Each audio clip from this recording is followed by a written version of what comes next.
Okay, we're live. Let's do this.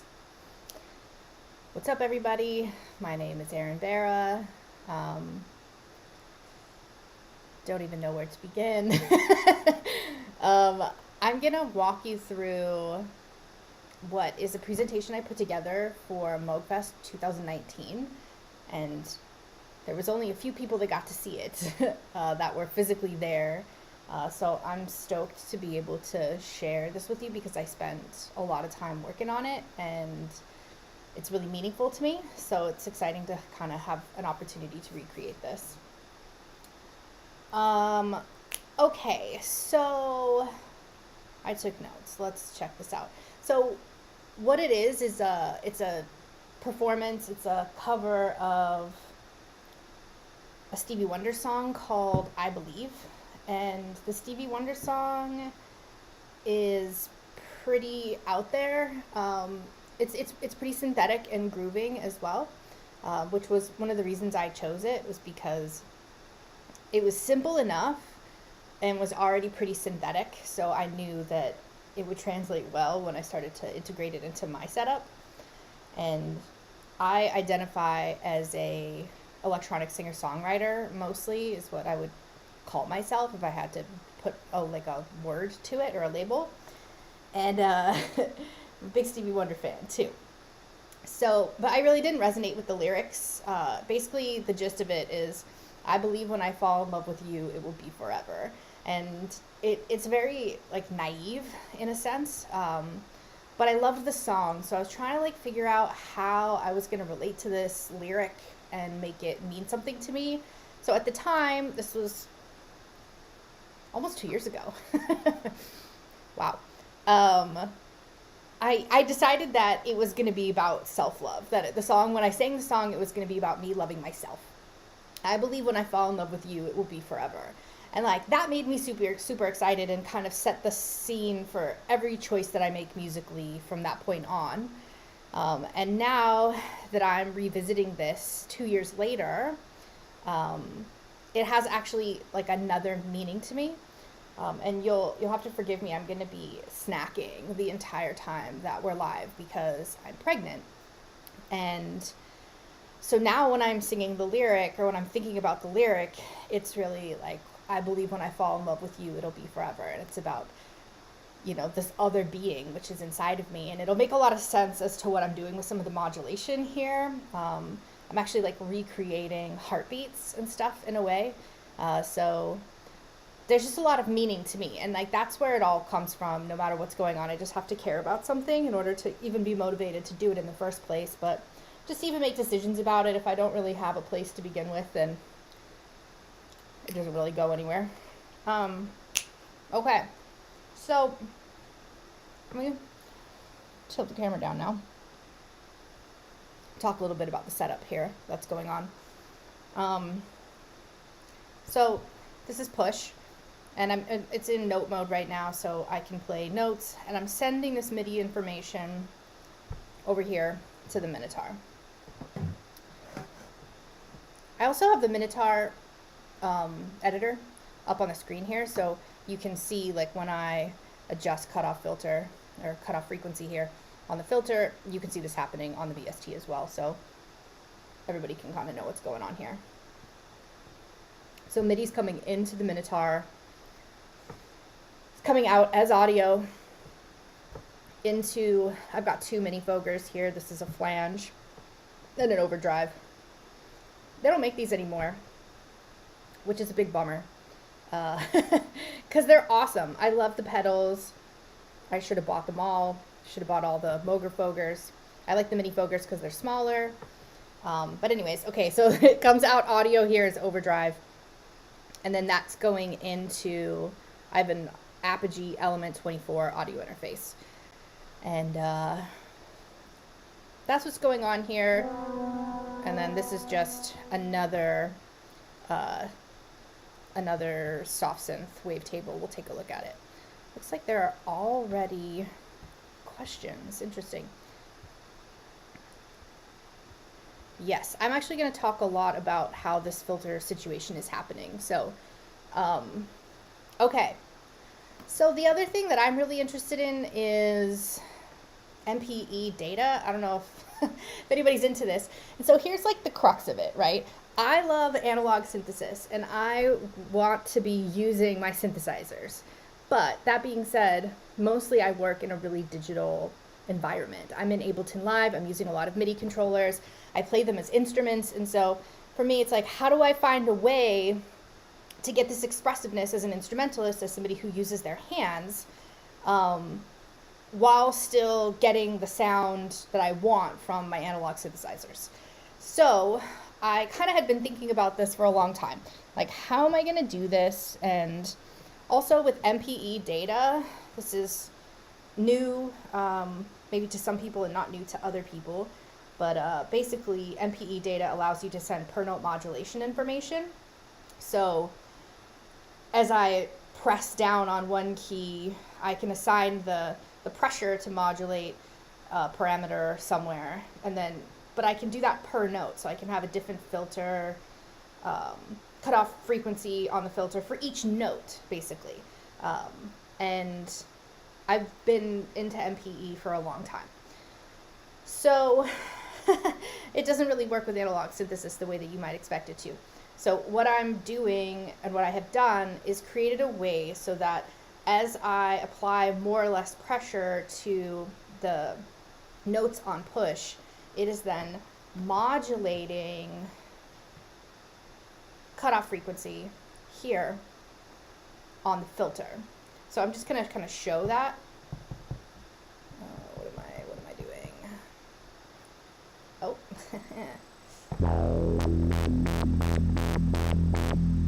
So just kind of, in essence, I press, and then the cutoff filter goes wow, wow, wow, wow, wow, wow, wow, wow, wow, so on and so forth. You're also hearing a piano in the background, but that's from Max. So I'm gonna turn this off for now until we get a little deeper into it. But I'm gonna show you how I've created this relationship between the MIDI controller and the analog synthesizer, and with some key Max for Live devices, I've made this more of an expressive experience for myself. And then we're going to watch a video of the performance itself and then kind of talk through some of the other things that happen live. So I'm going to stop for a second here. We just take a look at, this is the chain of how this is all happening here. So it's all inside of one massive instrument rack, and I'm using the macros to make this happen here. And then 2 Max for Live devices, which I'll talk about, external instrument, and then here's the Minitaur editor. This comes in a little bit later with a floating LFO here. So the entire way that this works is through some pretty elaborate mapping internally here. So here we go. Not all synthesizers are going to have MIDI CC tables, but some of them will. The Minitaur is digitally controlled, so I can send it CC messages, and then it's going to control the circuitry inside of the synthesizer itself. So I need to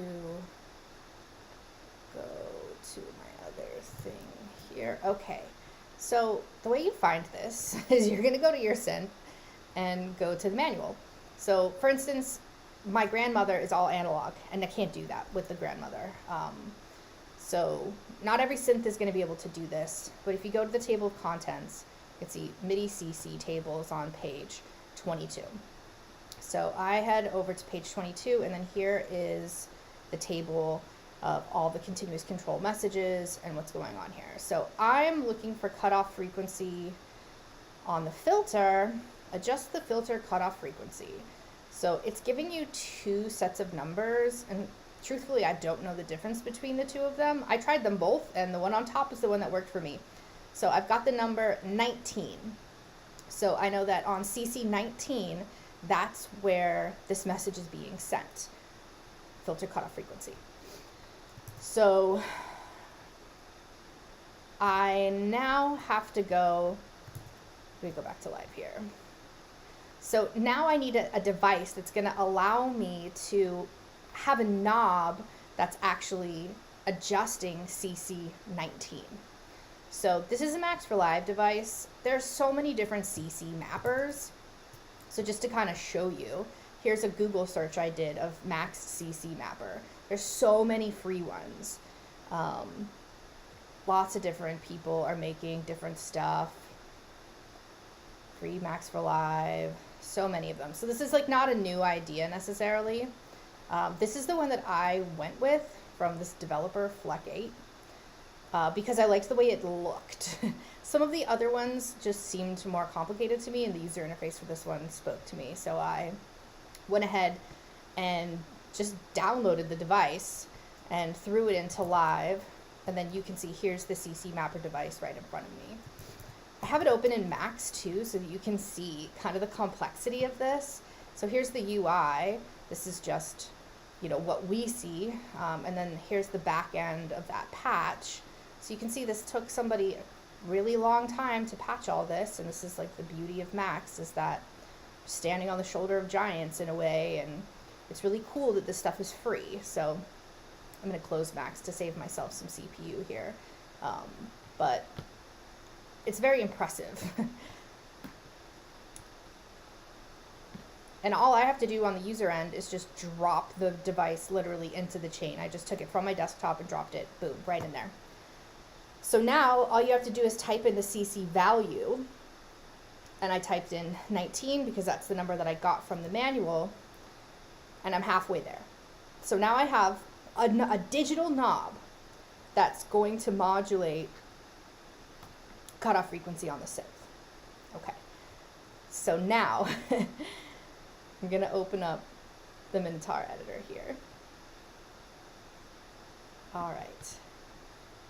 So the next part of this is that I need to map two things to a macro knob. And macro knobs are how you're going to map parameters on third-party pieces of software like a VST or whatever. If it's an audio effect or a virtual instrument, you're going to use macros in order to map things to the instrument rack here.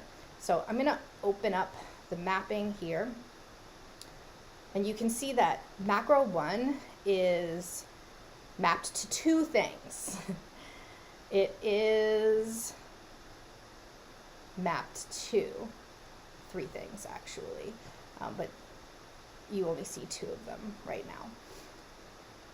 So macro 1 here on the Minitaur editor, it's cutoff frequency, and I don't have a minimum and a maximum amount set, so it's a pretty large range, but basically all you have to do, I'll unmap this, is you just select cutoff frequency and then map it here. Right, so I've got macro 1 mapped to cutoff frequency here on the Minitaur editor, and then simultaneously, it's already mapped here, I've got macro 1 mapped to CC 19. So if I exit here, can't use this knob because it's already mapped to the macro, which is mapped to something else, so that's why it's giving me shit. But anyways, conceptually, you're with me here. You can see that I've also mapped another parameter to macro 2. I've got filter resonance mapped here as well. So this is key to getting this to work. Now, for the next iteration of how this is going to happen, here's another Max for Live device. It's called Expression Control, and it just comes in the Max for Live Essentials pack. It's if you have Live 9 or no 10, and then definitely with 11. This is Live 11 we're using right now. It's just going to come with this device, and it's going to allow me to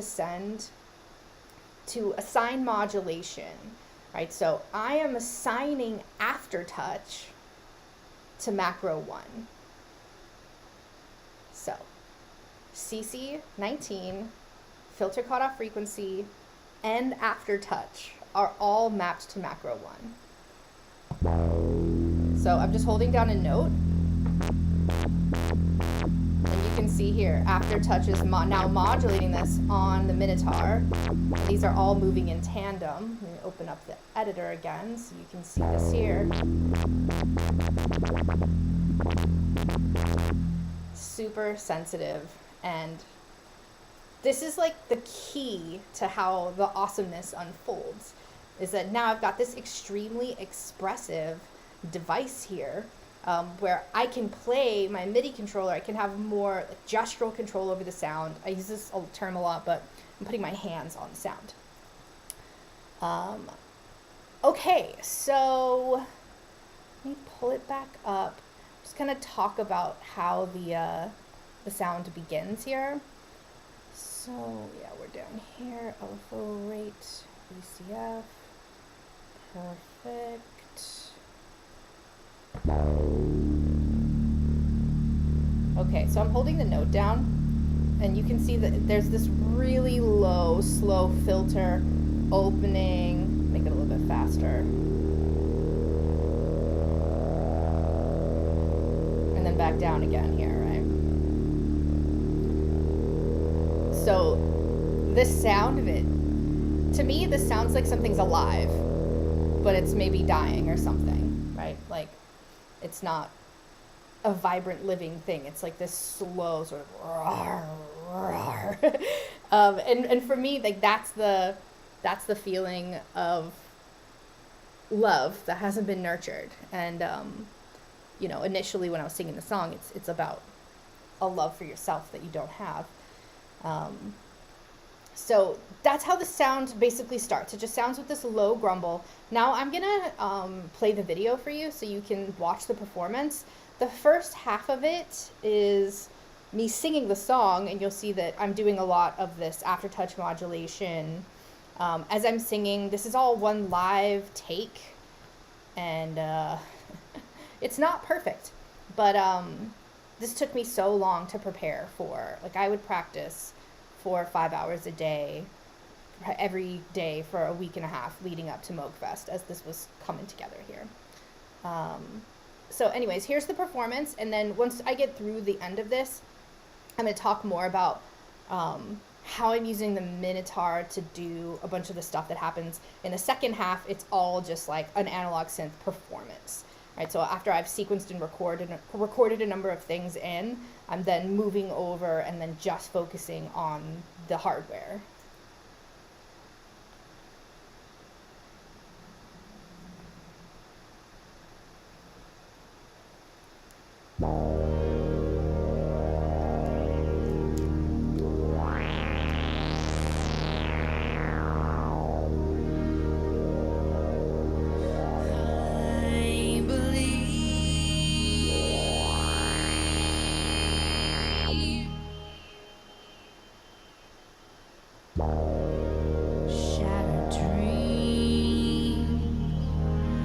Worthless years here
I believe when I fall in love with you, it won't be forever. I believe when I fall in love with you, it won't be forever. I believe when I fall in love,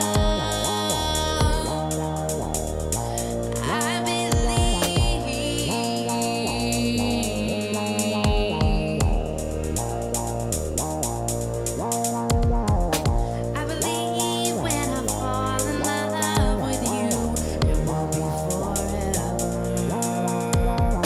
I believe when I fall in love with you, it won't be forever. I believe when I fall in love with you, it will be forever.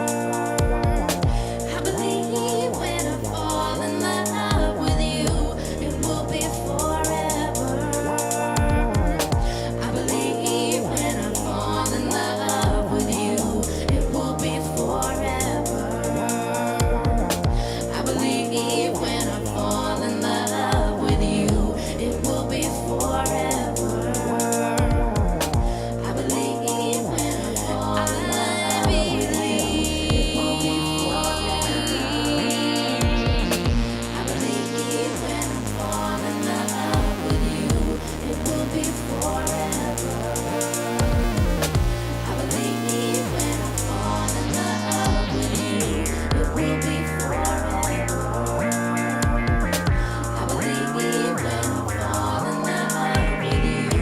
it will be forever.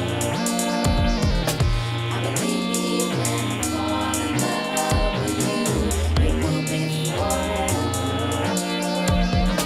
I believe when I fall in love with you, it will be forever.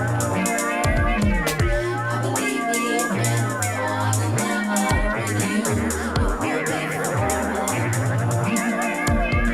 I believe when I fall in love with you, it will be forever. I believe when I fall in love with you, it will be forever. I believe when I fall in love with you, it will be forever. I believe when I fall in love with you, it will be forever. I believe when I fall in love with you, it will be forever. I believe when I fall in love with you, it will be forever. I believe when I fall in love with you, it will be forever. I believe when I fall in love with you, it will be forever. I believe when I fall in love with you, it will be forever. I believe when I fall in love with you, it will be forever. I believe when I fall in love with you, it will be forever. I believe when I fall in love with you, it will be forever. I believe when I fall in love with you, it will be forever. I believe when I fall in love with you, it will be forever. I believe when I fall in love with you, it will be forever.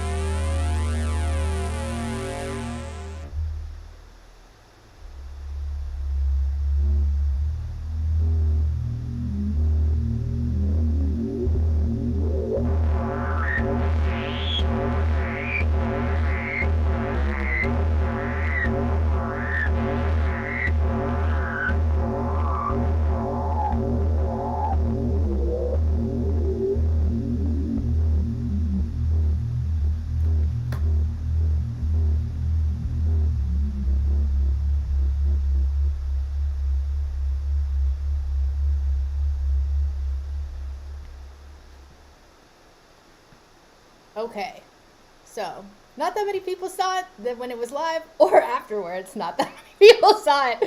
So excited to be able to share it with you guys today. Okay, so we already talked about the crux of it, which is the mapping. Actually, before I get any further, I want to say if you want to ask questions, go ahead and put them in the chat or whatever is there. They're being fed to me as they come here, so I probably won't get to them maybe till the end, but feel free to ask questions. And the other thing I wanted to say before I move into the rest of the presentation is that you can see there's a little ad under my picture here because there's a party tomorrow, a virtual party. If you like what you see, if this excites you in any way, you should come to the virtual music tech party. That this is an organization that I help to run called Beats by Girlz. We're having a live stream tomorrow at 5 p.m. Eastern, 8 p.m. 5 p.m. Pacific, 8 p.m. Eastern, and it'll be live streamed everywhere. You can watch it wherever you want to watch it.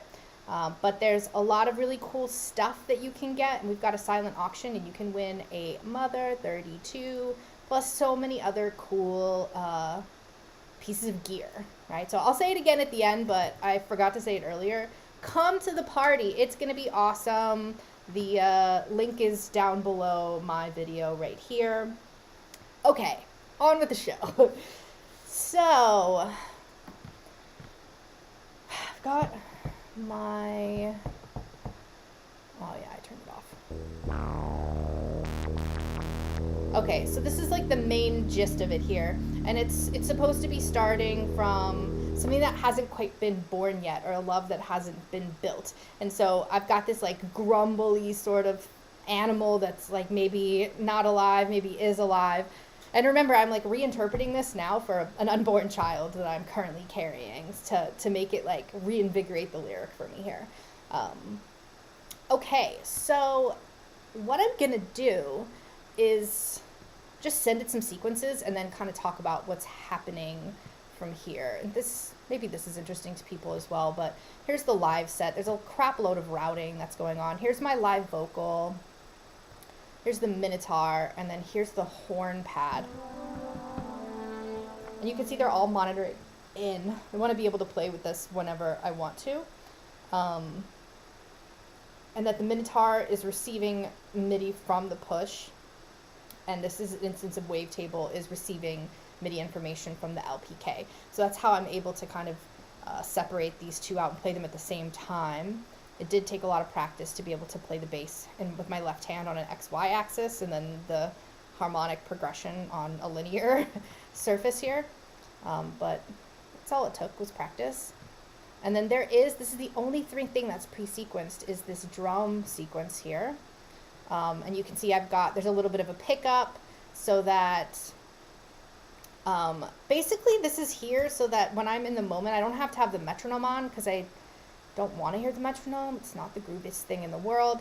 So it gives me a little bit of pickup, and I've got basically 2, 3, 4, boom, and then I know to go to 1. So the loop starts here, but the loop bracket will commence on the second time at the beginning of measure 1. So I've got this extra negative measure here, which is my pickup, which is how I know to come in with all the other things. And then this is where I'm capturing all those background vocals. So this is actually the pre-recorded. If I go back to the other side, you can see this is that exact take of the performance. I multi-tracked it as I was performing it in. So here's the vocal, all the Minitaur MIDI, and then the horn MIDI here. The drums, here are all my vocal stacks that I recorded. And then you can see there's some other MIDI that's going on here as well. And then this is where I'm capturing the Minitaur audio so that I could deal with it in post, and the horn audio in post as well, because these are all monitoring in. They're not actually recording anything, and they're just tracks for live input. So at a certain point, I'm playing the sequence, and then I want to lift my hands off, and I'm moving over to this other section. So I'm sending MIDI. Let's see. You can see here, MIDI is going to the Minitaur track in. So the MIDI, once I stop playing it, it's actually being sent from this channel over into the Minitaur channel Same thing here. And actually, this is similar where I play it through. It's like a 2-measure sequence or something. I play it 2 times live, and then I just lift my hands off. And so this is me playing it for these 2 measures, and then as I lift my hands off, the MIDI just keeps playing it, okay? So it just took a little bit of extra routing. And then I've got these 2 tracks which are actually capturing audio from those inputs over here. So it's like, it seems like a lot of tracks, but mostly it's just these 3 with duplicates, either for capture or for MIDI routing, and then like the drums and the vocals, which is, it's not that complicated. But I am gonna send it the sequence here. Okay. So we're gonna listen to this a bunch as this happens here. Open yourself up. Looks like I'm already distorting. Lovely. And the crackle brought to you by CPU overload and interface issues. That's just life though, and that nice analog buzz and hum in there for you. Okay, so we got this far, all the mapping in order to make this happen. This device in live is called external instrument. This is how you're gonna work with your analog synths, or really any external instrument, where it's kind of like you've got a MIDI and a audio track in one, but it's not capturing audio. It is indeed a MIDI track. And then you can say, I'm sending MIDI to going to the Minitaur, right? You could separate it out on channels, so just everything's on channel 1 here. I'm not doing anything too fancy. And then simultaneously say, where are you going to be inputting audio? So it's an audio input and a MIDI output at the same time. You can see here it's metering right in the track. But it's not capturing audio. Audio is running through here, but this is a MIDI track, like I said. Boom. So I've got this separate track here. It's off right now, but as I performed it live, and it was armed, and then here's all of that audio played directly into the arrangement. Okay, so I'm going to open up the editor here so that you can see what's going on. So let's see, LFO rate, VCO, VCF. Okay, cool. So here's the sequence that's being played. And a lot of the modulation and the stuff that's going to sound good, it's so much easier to hear when there's upper harmonics happening. So I really just start by opening up the filter to get things to happen here. And then what I'm going to do is I'm going to mess with this frequency knob. So this synth has 2 oscillators. You can see here's the level of VCO 1, voltage control oscillator 1, and then 2 is on the right. So I can modulate the frequency of VCO2. You can see it says VCO2 here. So VCO1 is always going to stay the same, but it's the frequency of VCO2 that I can change. So this becomes an interval. So it's still a monophonic synth, but being able to play 2 notes at the same time is called parophony instead of polyphony. So you can get this sort of like intervallic relationship in these textures together. So down here with, they're just basically synced. And then as I move up here,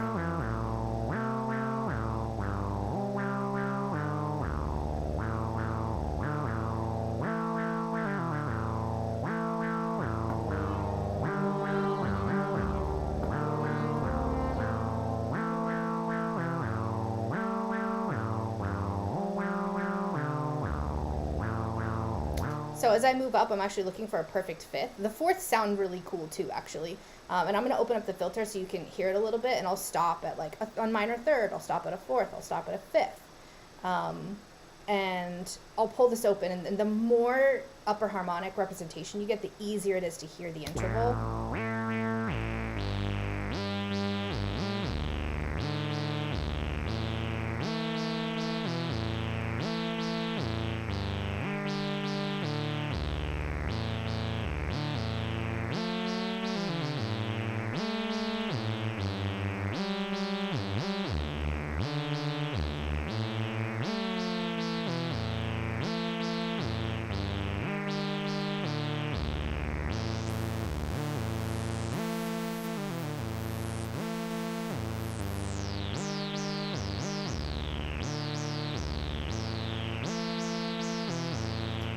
Cool. So I start with getting the fifth going on. It's perfect fifths. This is exactly what they tell you not to do in counterpoint class. But in synthesis class, perfect fifths are what sounds the best with parophony. Okay, and then I'm moving close to sync. This would be, you can hear they sound pretty much the same. Okay, so this is where the money is. If you ever want to know where like the sweet spot is or the goodness exists, it's just you want one oscillator to be just slightly detuned from the other. And we can also move from saw to square wave here to kind of mix it up. I'll turn them on and off here. But you can hear the difference between having them be totally spot on with each other and then just slightly detuned. This is where like that texture and the width sort of starts to come in as those frequencies beat against each other.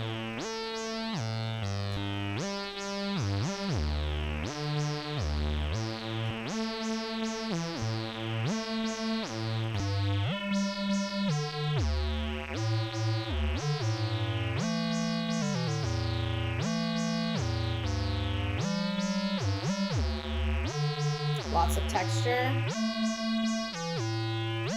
you can hear it sort of becomes like a hollow sound when they're totally synced up with each other here. So I get to this point of the song, I'm over here, I'm just ending this sequence, and I get to hear, and then I turn the flange on.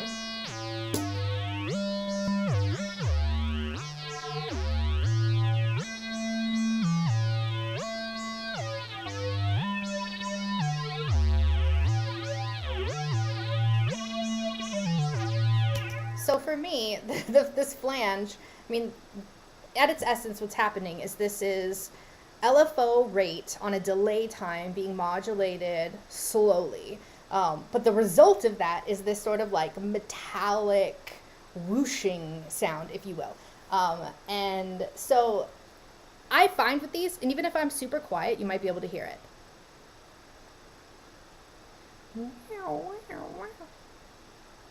That's the flange in action. So with the Minifoogers just in general, like, or just synthesis, like, so many of these parameters are affected. Like if I do this, but the cutoff frequency isn't open far enough, or depending on the resonance level, like things over here might not have the same effect, and then vice versa. Once I engage the overdrive, it all sorts of kind of just like, it becomes a very tangled web. So I find that it's like one step and then the next step. It's sort of like a dance, right? You're like, okay, and then I'm going to do this. But the flange sounds good when you've got more upper harmonic representation. And then I mess with mostly the rate, the depth, and the time until I find this like hollow metallic sound. That's what I'm looking for, really. And that's it right there.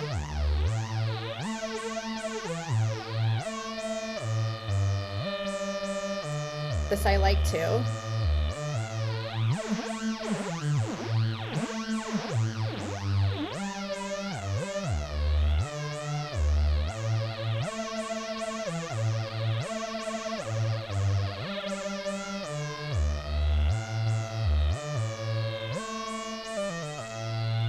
Okay, now we're back synced again.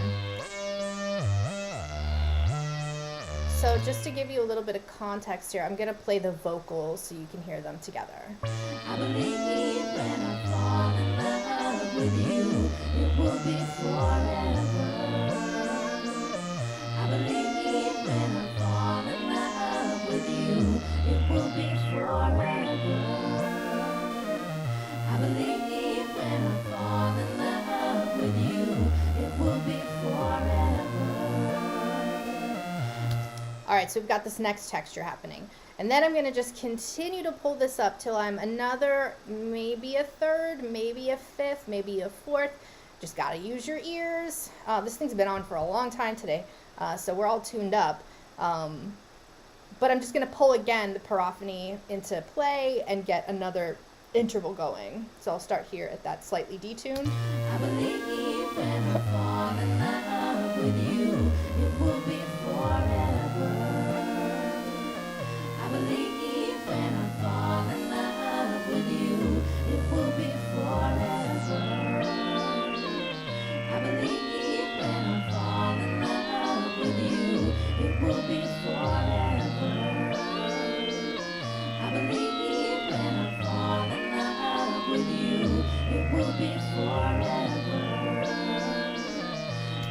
you can see that you can hear that interval as I approach the resonant frequency here, where the resonance setting is really close to where the filter is. I've got extra energy happening in this range, and it becomes extra apparent about what's going on with this vocal.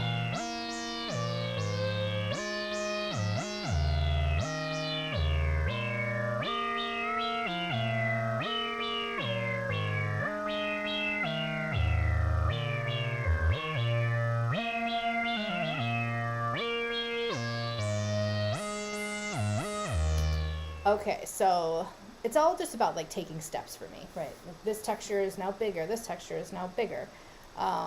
Okay, I think I engaged the overdrive now.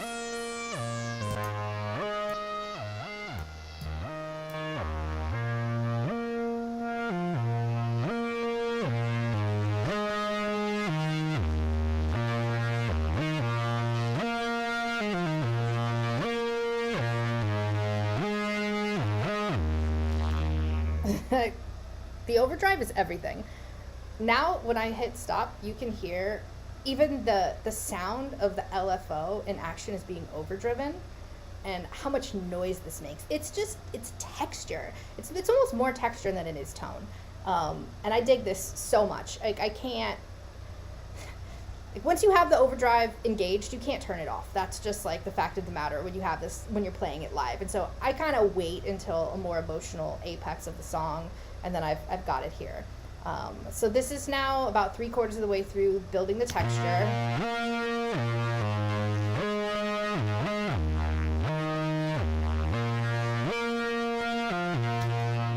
Okay, so now what I'm gonna do, so loud, is I'm gonna take VCO, voltage control oscillator, the LFO amount of the VCO, right? So we're down here in the modulation panel here, and I'm gonna modulate this up a bit, and what the result of this is gonna be is a pitch change. So I'm gonna get a full transposition of the interval that I had created before.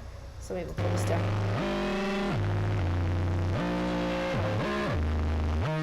It's easier to hear if it's just one.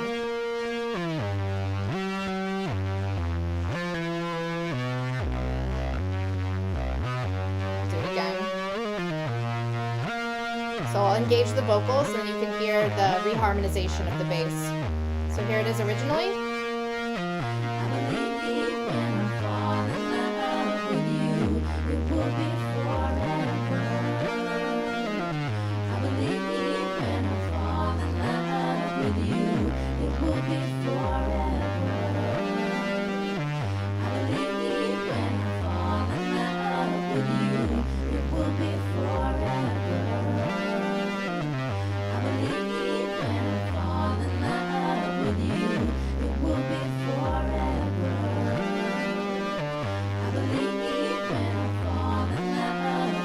Okay, now I'm gonna move the frequency all the way back down.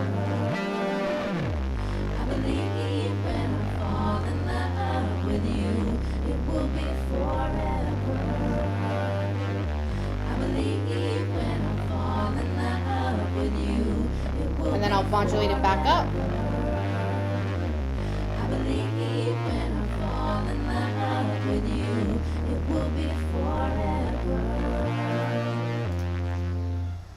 Okay, so a lot of stuff is happening with pitch, but it's like I've never sent it a new sequence, right? I'm just using the parophony with the VCO2 frequency knob here, and then simultaneously with the VCO LFO mount down here once the sequence is being sent.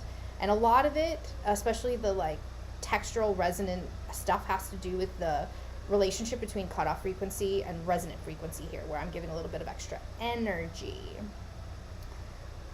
Okay, so now I'm almost to the end. So at the end, it's just this note. So now it's like alive, it's texturized. This thing has kind of gone from being, you know, on its last dying breath, and now it's like invigorated and alive, and there's so much texture going on. So for the last sort of trick here is that I have resonant frequency or filter resonance mapped to macro 2 here. If I open up the mapping, you're going to see that here, filter resonance. I've renamed this knob here on the macro, so that's a little bit easier to grab, but filter resonance. And then I used a floating LFO because the LFOs in the Minitaur are predetermined. We've got the rate, and then we've got VCO, which is going to do pitch modulation, or LFO on the pitch, and then we've got VCF, which is the filter. So there's 2 predetermined destinations for modulation on this panel, but I just think LFOs are cool in general. So this is a floating LFO. This is another Max for Live device, and I've assigned this shape of this saw here to adjust filter resonance. And then when I turn this on, you'll see that it's gonna move just like, I mean, this is how wobble basses are created, except I'm not using cutoff, I'm doing resonance. Beat is like so exciting for me, especially since I'm thinking about this as my baby. And hearing the baby's heartbeat is like one of the most exciting things that happens to me every 3-4 weeks. So for me, these tools they're meaningful, they're personal, and it's really just about being able to create something exciting and something meaningful with the tools that I have. There were a few other things that I had in the performance. I had this Korg Nano pad, but these were just for external mappings. I usually have an extra controller, like an LPD8 or this Nano pad, that's just for like armings where, and you could see that sometimes I even had to touch my computer. This was really one of the more complicated things I had ever set up. And then I had a launch pad as well, which was what I was using to arm and record the loops and then send the pre-recorded sequences to the different associated MIDI tracks. So that's that. I'm gonna show you my face again. Anyways, found that to be interesting. I'd been holding all that information inside about what it was about, and it was a really interesting experience doing it live at Moogfest because it was like a private session, and I was the only woman there. It was all these others, and I think that was one of the most nervous performances,